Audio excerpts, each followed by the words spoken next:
First, we declare our intention of wudu by saying, I intend to take a wudu for the sake of Allah. We do taawwuzh by reciting, billahi minash shaitanir rajim.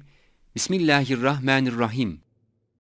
We wash our hands 3 times to the ankles, paying attention that no dry spot remains, including between fingers. When washing our hands, we recite the following prayer. Elhamdülillahi alladhi ja'alal ma'a tahura wal islama nura. We rinse out our mouth 3 times by taking water in with right hand, gargling and rubbing out teeth. When we are taking water in our mouth, we recite the following prayer.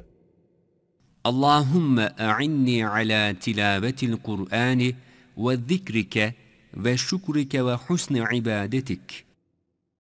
We sniff water in the nostrils of the nose 3 times.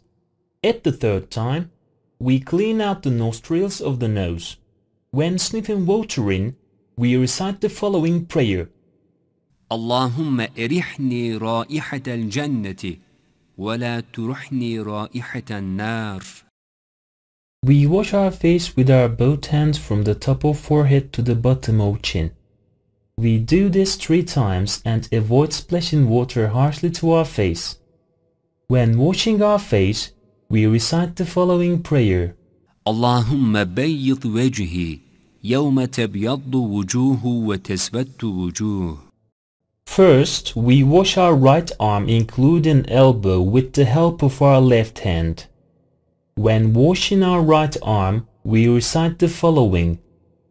Allahumma a'tini kitabi biyamini wa hasibni hisaban yasira.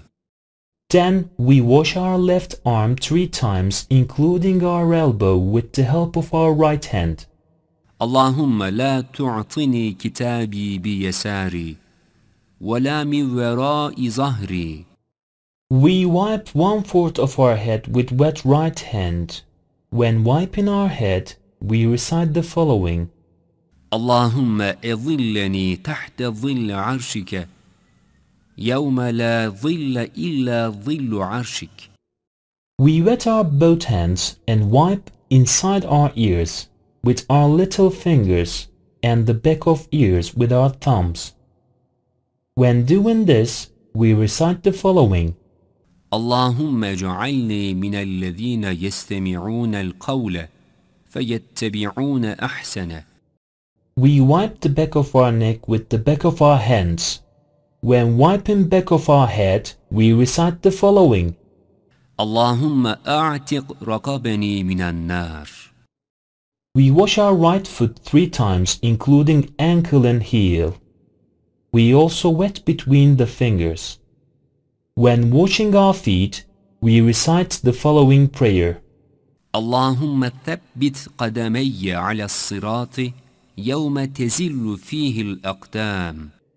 Then we wash left foot 3 times the same way.